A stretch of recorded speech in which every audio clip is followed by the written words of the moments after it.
Hello, in this series you'll be creating a cool little cartoon character that you can use for a film or game in a relatively short amount of time. So without further ado, let's get straight into it. In this video, we will start by creating the base mesh for our character. If you follow along, you'll get something that looks like this. The goal of the base mesh is solely to define the overall shape and volume of our cartoon character. So first off, we're going to open up Blender. I'm going to go ahead and delete the lamp and the camera because we don't need to use that at all. And we're going to go ahead now and select our cube, tab into edit mode, and just press Alt M and merge at center. So that will just take all the vertices of the cube and just merge it into one vertex right in the middle. So I'm just going to press numpad 1 on my keyboard, then press numpad 5 so that we get the perspective view rather than, we get the orthographic view rather than the perspective view. And then what you want to do is press E to extrude and Z to just go up to almost 1 square. Somewhere 3/4, I guess. Something like that. So I'm just going to scroll in. This will be the character's body, and we're sort of going for a character with a height of 2 meters. That's why I chose 2 squares there. In the modifiers panel, go ahead and add a mirror modifier, so that you can work on one side of the character and have it reflected on the other side, saving you half the amount of effort. Once you've done that, what you want to do is you want to go ahead and add a skin modifier, like so. So this will effectively encase your edge with skin or mesh data. Finally, add a subdivision surface modifier. So the subsurface modifier will just smooth everything out and make it look more rounded and organic. Perfect for humanoids and animals. Now we're just going to go ahead and further define the shape of our character. So what I want to do is I'm just going to scale this down by pressing Control A. Oh, actually, to see things better, I'm just going to go ahead and click this over here, the limit selection to visible, so that we can see the edge that is encased within the skin modifier.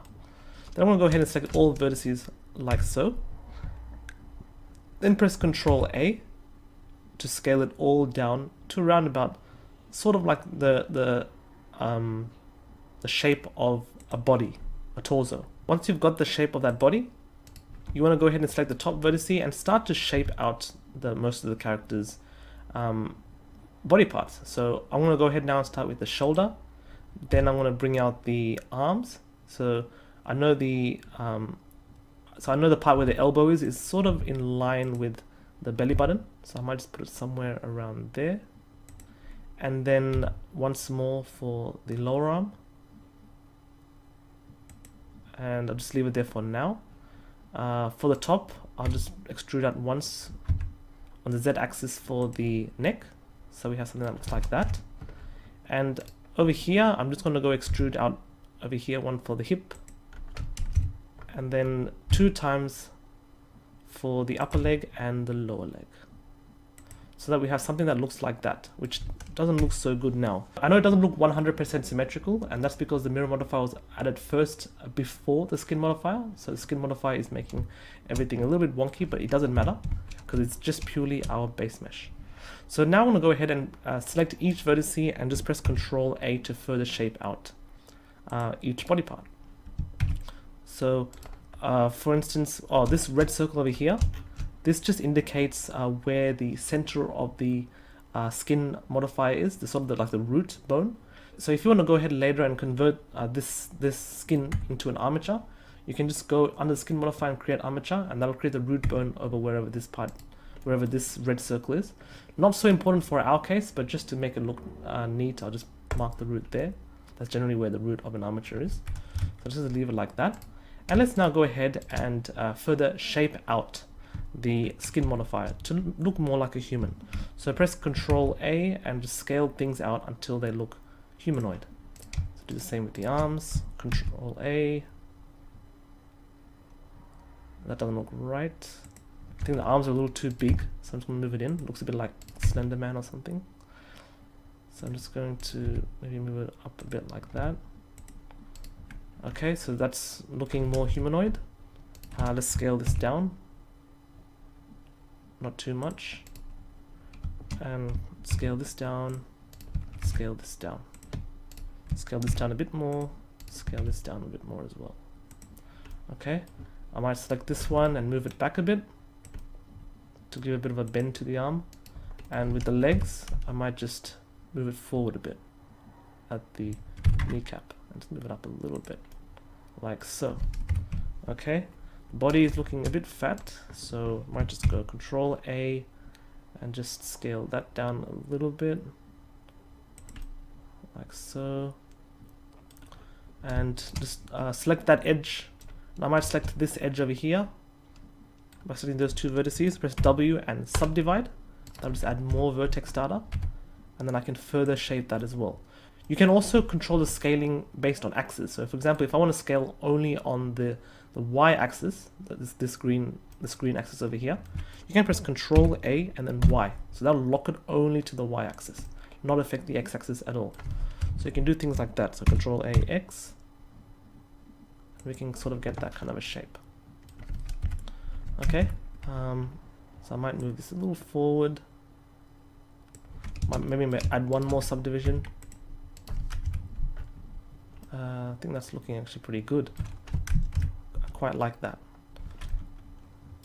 Okay, and for the top part of the neck, I might just move it out. I might move it forward a little bit, so it's looking like a proper human form. Cool.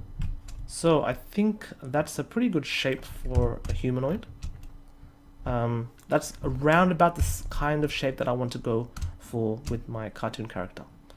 So I think I'll probably stop it at that. Maybe I might make the legs a bit fatter at the top. It's not so important here that you get the full anatomy correct, because with cartoon characters, anatomy is not so important. You can sort of get away with things, but it is nice to be able to get as much detail as you can in the space mesh. So, oh yeah, we need to create the hands. So for the hands, I'm just going to make it quite simple. So skin modifier is actually quite simple. You can pretty much do whatever you want. You can, well, the main thing that you need to know really is to extrude by pressing E, and then selecting vertices and then scaling by pressing Control A, and then maybe you lock it on the axis if you want. So I don't want to scale on that one. I just want to press Control scale on this one, Control A, and then extrude out once more to about the size of the hands. If you want to be anatomically correct, you can use reference images, but I'm sort of want to cheat a bit and not use reference images and just sort of go with my imagination. But obviously, having said that, having reference images is always much better than going by your own imagination, because you'll get far more realistic results by using references. Okay, so I'm just going to tweak things randomly. I'm going to move it out this direction, closer to the front of the body, because that's generally where the thumb is. And I'm not going to worry too much about the fingers, so I'm going to Control A Y, sorry, Control A X. If it's possible to do that, yep. Control A X.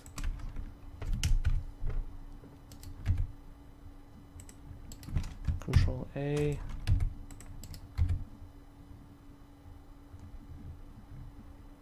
I'll do something like that, and then like that. So I'm just going to do something so simple like that. So extrude out once more and add a bit of a curvature.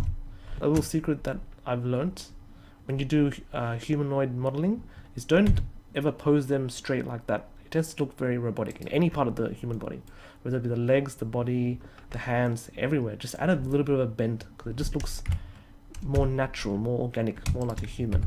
So that's just a little tip when modeling humanoid characters to make it look more interesting to the viewer's eyes.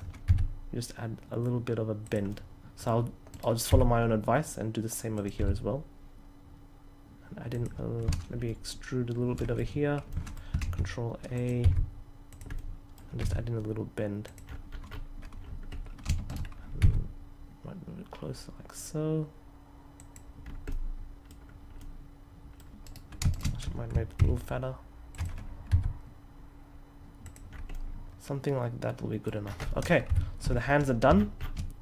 With the legs, how will we do the legs? We'll just extrude it down once.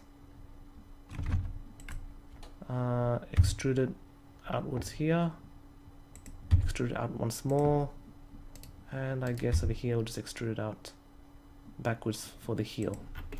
I think that's about it. That's good enough. At the front view, I might just select those two vertices, Control A, X to make it wider there. I might select those two verts, subdivider, W subdivide, and I might just make it a little thinner here. And for the back, I might make it a little bit wider. Something like that would be interesting, I suppose.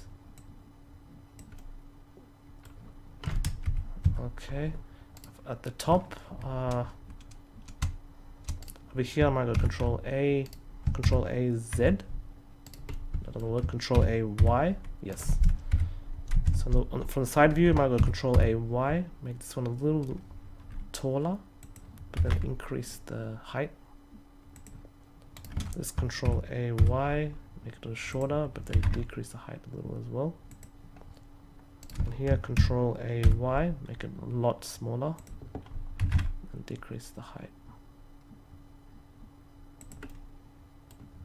And also Control A X, make it a little bit more rounded out. Yeah, something that looks like that. We're not going to go for complex looking feet with fingers and things like that.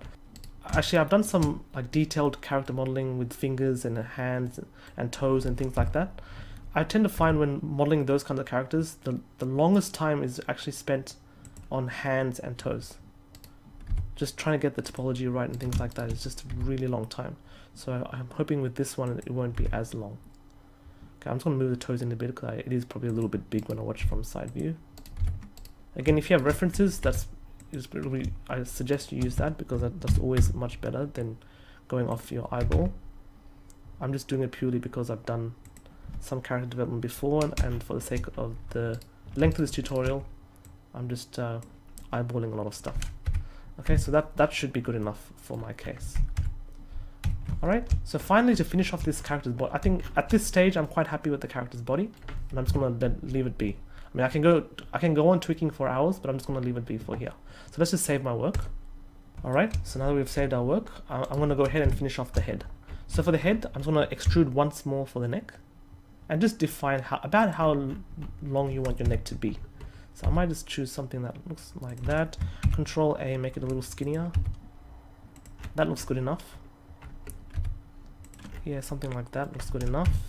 From the front view, Control A X. Let's make it a little skinnier there. I think that should be alright. And from the side view, what I want to do is I'm going to extrude once and just push it forward like so.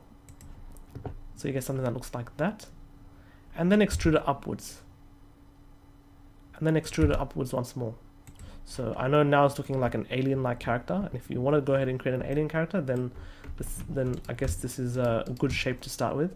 But I'm going to go for a humanoid character, so to make it look more humanoid, what I want to do is I'm going to press Control A and scale it on the Y-axis. Like so. And then over here at the top, Control A and scale it down on the Y-axis, so that we round out the top. Cool. And I might just move the neck a little down just to shape things out a little better. Yeah, and then move this a little down. Oops. Move this a little down. Cool, so from the side view it looks like a proper head. From the front view, Control A X. And get it looking around the shape of a head. So generally the guideline when it comes to getting the shape of the head is try to make it look like an upside down egg. But again, it's not a, don't follow that rule 100% strictly when it comes to cartoon characters, because some cartoon characters can have round looking heads, some cartoon characters can have square looking heads, some characters can also have triangular looking heads. So it really just depends on the type of shape that you want to go for with your own cartoon character. I'm going to go for a sort of roundish shape. Control A, Y-axis. And again, don't have to be too perfect over here, because we will refine this later using sculpting. Just get the overall shape. It's just the base mesh that we want to get right. So I feel like it's a little too wide from the front. So Control A, X. Maybe a little too tall as well. I think that's looking better, but there's not enough neck, so I might just increase the height of the neck a bit. Yeah, I think that's looking okay. Alright, so I think that's a pretty good start for a base mesh. If you want to add in more elements to your character, so if you want to go for a sort of supernatural character, you can do anything. Like, for example, you can create a tail for your character. You don't have to 100% follow what I did, but if you do and you get something that looks like this, then that's a pretty good start. You can go ahead and, you know, for example, some people like to further define the muscles, so that they would subdivide over here, press Control A and try to make those biceps more prominent, maybe even give it a bit more deltoids. I don't know, it's really up to you.